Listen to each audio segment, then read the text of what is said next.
कुरान की सबसे बड़ी प्रेडिक्शंस में से एक द ग्रेट रोमन एम्पायर के बारे में थी। जब सुपर पावर रोमन एम्पायर बिल्कुल खत्म होने वाली थी, उसी टाइम कुरान ने कहा कि नहीं, जंग रोमन एम्पायर ही जीतेगी। मक्का के एक गार में जिब्राइल अलैहिस्सलाम के मोहम्मद सल्लल्लाहु अलैहि वसल्लम को इकरा कहने के 8 साल पहले रोमन एम्पायर और पर्शियन एम्पायर, दो बड़ी सुपर पावर्स के दरमियान बहुत सख्त लड़ाई शुरू हो चुकी थी। ये ऐसे था कि आज अमेरिका और चाइना की फुल फ्लेज वॉर स्टार्ट हो जाए। इस जंग में पर्शियन एम्पायर ने रोमन एम्पायर को तबाह बर्बाद कर दिया था और पूरी दुनिया को ये लग रहा था कि रोमन एम्पायर, जो 1000 साल से दुनिया की सबसे बड़ी सुपर पावर थी, खत्म होने वाली है। और ये रोमन एम्पायर कोई छोटी चीज नहीं थी। आज तक पूरी दुनिया में उसी रोमन एम्पायर का बहुत बड़ा इन्फ्लुएंस है। ये वीडियो मैं बना रहा हूँ जुलाई के महीने। पता है जुलाई को जुलाई क्यों कहते हैं? रोमन बादशाह जूलियस सीजर की वजह से, जो रोमन एम्पायर का पहला बड़ा बादशाह था। और जुलाई के बाद ऑफ कोर्स अगस्त आएगा, जो रोमन्स के दूसरे बड़े बादशाह ऑगस्टस के नाम पर रखा गया है। और इस सब के अलावा जितने प्लैनेट्स हैं, जुपिटर, मार्स, वीनस, ये भी इसी रोमन एम्पायर के खुदाओं के नाम पर रखे गए हैं। रोमन एम्पायर इस्लाम से 300 साल पहले दो पार्ट्स में बढ़ चुकी थी, ईस्टर्न और वेस्टर्न रोमन एम्पायर। जिसके बाद वेस्टर्न रोमन एम्पायर तो आहिस्ता आहिस्ता खत्म हो गई, लेकिन eastern Roman empire, Byzantine empire, फिर भी दुनिया की सुपर पावर रही। इस जंग में ऐसे लग रहा था कि पर्शियंस आखिरकार इस रोमन एम्पायर को खत्म कर देंगे। इतना बड़ा काम पर्शियंस कभी भी अकेले नहीं कर सकते थे अगर उनके पास रोमन एम्पायर के अवाम का सपोर्ट ना होता।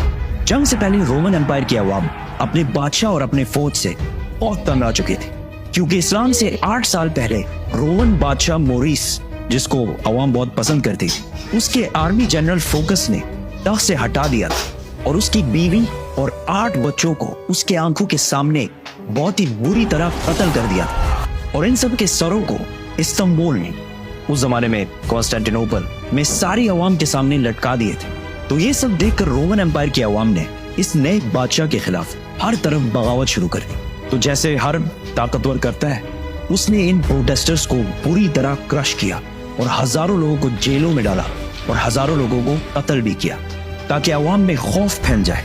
लेकिन आहिस्ता आहिस्ता ये प्रोटेस्ट और भी ज्यादा फैलते गए। ये सब कुछ सुना सुनाया नहीं लग रहा। पर्शियन बादशाह खुसरो ने जब देखा कि रोमन एम्पायर की अवाम अपने बादशाह के खिलाफ हो गई है, तो उसने इस टाइम का फुल फायदा उठाया और रोमन एम्पायर पर हमला कर दिया। और आहिस्ता आहिस्ता रोमन एम्पायर के बहुत इंपॉर्टेंट प्रोविंसेस, सीरिया, इजिप्ट, फलस्तीन पर कब्जा कर लिया। तो आहिस्ता आहिस्ता रोमन एम्पायर की अवाम और फौज को समझ आ गई कि फोकस से ना हो पाएगा। तो उन्होंने अफ्रीका के गवर्नर, जिसकी लोग बहुत इज्जत करते थे, उससे मदद मांगी। तो उसने अपना बेटा हेराक्लियस को कॉन्स्टेंटिनोपल भेजा। जैसे ही वो पहुंचा, अवाम और फौज ने मिलकर पिछले बादशाह को हटा दिया और हेराक्लियस को अपना नया एम्परर बनाया और फोकस के साथ वही कुछ किया जो उसने पिछले बादशाह के साथ किया था। हेराक्लियस जैसे ही बादशाह बना, उसे पता चला कि 90,000 क्रिश्चियंस को कत्ल करके पर्शियंस ने यहूदियों की मदद से फलस्तीन पर कब्जा कर लिया है और क्रिश्चियंस की सबसे मुकद्दस होली जगह द होली सेपल्कर को तबाह कर दिया है। इसकी क्रिश्चियनिटी में वही अहमियत है जो इस्लाम में बैतुल्लाह शरीफ की है। और वो क्रॉस जिस पर जीसस को मारा गया था, अकॉर्डिंग टू द क्रिश्चियंस, उसे वहां से उठाकर अपने कैपिटल थेसिफोन, मदियन ले गए हैं। ये ऐसी था कि आज काबा से कोई हजर अस्वद उठा के ले जाए। कैन यू इमेजिन दुनिया में क्या होगा? इस जंग में रोमन्स किस लेवल तक हार चुके थे, इसका अंदाजा इस लेटर से होगा जो पर्शिया के बादशाह खुसरो ने रोमन एम्परर हेराक्लियस को लिखा था, जो आज तक बिल्कुल ठीक ठाक मौजूद है। फ्रॉम खुसरो, सब खुदाओं से बड़ा खुदा, master of the whole world, to Heraclius, मेरा एक छोटा सा गुलाम। तुम कहते हो तुम्हारा खुदा सबसे बड़ा है, तो किधर है वो खुदा? और उसने जेरूसलम को मुझसे बचाया क्यों नहीं?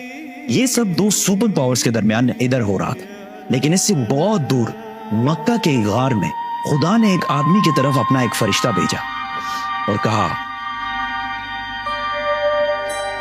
मोहम्मद, रीड। इस्लाम ने आते ही यहूदी और क्रिश्चियंस के सारे पैगंबरों को सही कहा, जिसकी वजह से पहले लोगों को लग रहा था कि इस्लाम एक नया रिलीजन नहीं बल्कि क्रिश्चियनिटी की ही एक ब्रांच है। तो मक्का वाले मुसलमानों को ताने देने लगे कि जिस तरह आग की इबादत करने वाले पर्शियंस ने रोमन एम्पायर को तबाह कर दिया है, उसी तरह तुम मुसलमानों को भी तबाह करेंगे। उस टाइम क्रिश्चियंस और मुसलमानों का एक ही हाल था और दोनों का इन हालात से निकलना इम्पॉसिबल लग रहा था। इतने टेंस और सख्त टाइम में अल्लाह ने कुरान के सूरह रोम में रोमन्स और मुसलमानों दोनों की कामयाबी की प्रेडिक्शन की।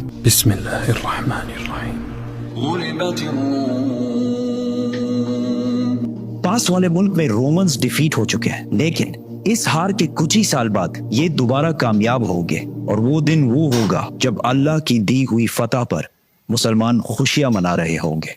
इन आयत में दो प्रेडिक्शंस की गई हैं कि आज तो रोमन्स हार रहे हैं, लेकिन कुछ सालों बाद रोमन्स दोबारा कामयाब होंगे और उसी दिन मुसलमान भी अपनी कामयाबी का जश्न मना रहे होंगे।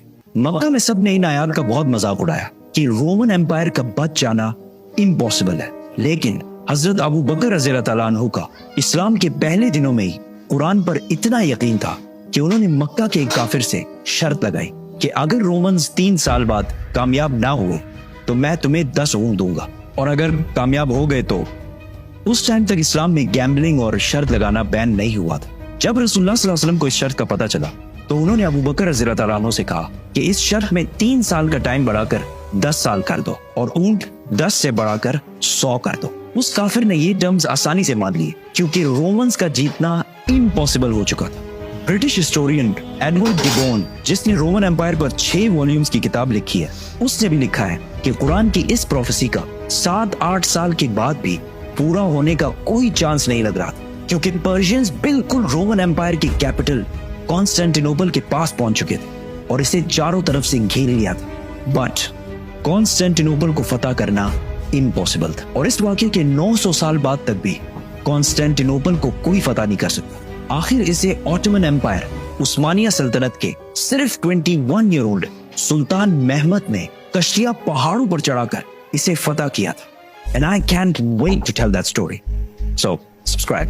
कॉन्स्टेंटिनोपल जब हर तरफ से घेर लिया गया तो हेराक्लियस ने पर्शियन बादशाह खुसरो को खत लिखा और उससे भीख मांगी कि तुम जो कहोगे हम करेंगे, सिर्फ हमें जिंदा रहने दो। लेकिन खुसरो ने कहा, एक शर्त है, तुम्हें क्रिश्चियनिटी छोड़कर हमारे रिलीजन मतलब आग की इबादत करनी पड़ेगी। तो रोमन एम्परर हेराक्लियस अपनी कैपिटल कॉन्स्टेंटिनोपल को छोड़कर ब्लैक सी की तरफ से पर्शियन एम्पायर के नॉर्दर्न साइड पे आ गया और उसी टाइम रसूलुल्लाह सल्लल्लाहु अलैहि वसल्लम भी मक्का को छोड़कर मदीना हिजरत कर गए। यहाँ पर हेराक्लियस ने पोप से मदद मांगी और उसे कहा कि पर्शियंस मेरे खिलाफ नहीं है, ये क्रिश्चियनिटी के खिलाफ है। तो पोप ने पूरे यूरोप से पैसे जमा किए और हेराक्लियस को भेजे, जिससे हेराक्लियस ने पर्शियन एम्पायर के नॉर्दर्न साइड से एक सरप्राइज अटैक की तैयारी की और पर्शियंस पर फुल फोर्स के साथ हमला कर दिया। क्योंकि पर्शियंस सारे इस्तांबुल फतह करने में बिजी थे तो उनके अपने किंगडम का डिफेंस बहुत कमजोर हो गया था। हेराक्लियस बहुत तेजी से आगे बढ़ता गया और एक के बाद एक सिटी फतह करता गया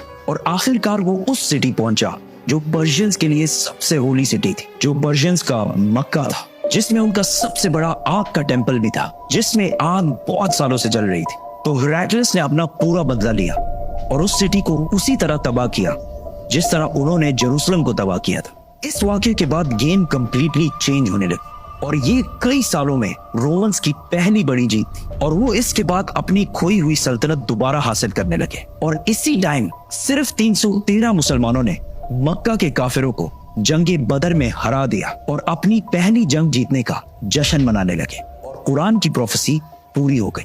अबू बकर रज़ियल्लाहु तआला अन्हु ने जो शर्त लगाई थी वो जीत गए और मक्का के उस बंदे ने उसे 100 ऊंट दिए। लेकिन उस टाइम इस्लाम में गैम्बलिंग और शर्त लगाना हराम हो चुका था। तो रसूलुल्लाह सल्लल्लाहु अलैहि वसल्लम ने कहा कि ये 100 के 100 ऊंट गरीबों में बांट। हेराक्लियस आगे बढ़ता गया और आखिर पर्शिया के कैपिटल टेसिफोन मदियन को चारों तरफ से घेर लिया। पर्शियंस को जब कोई और उम्मीद नजर नहीं आई तो खुसरो के बेटे ने अपने बाप और अपने 18 भाइयों के सर काट दिए और रोमन एम्पायर के सामने सरेंडर कर दिया। और इस जंग में रोमन एम्पायर का जितना नुकसान हुआ था वो सारे पैसे वापस करने का वादा किया और अपनी सारी फौज को रोमन एम्पायर से वापस बुला लिया। मतलब पर्शियन एम्पायर बहुत ही बुरी तरह हार गई। रोमन एम्पायर ने उस क्रॉस को जो पर्शियंस जेरूसलम से बहुत गुरूर में लेकर गए थे वापस लाया और उसे उसी जगह पर रखा जहां वो पहले था। और इसी साल मुसलमानों और मक्का वालों के दरमियान सुलह हुदैबिया की हिस्टोरिक एग्रीमेंट हुई जिससे मुसलमानों की तकदीर हमेशा के लिए बदल गई। और कुरान ने इसे एक बहुत बड़ी फतह कहा।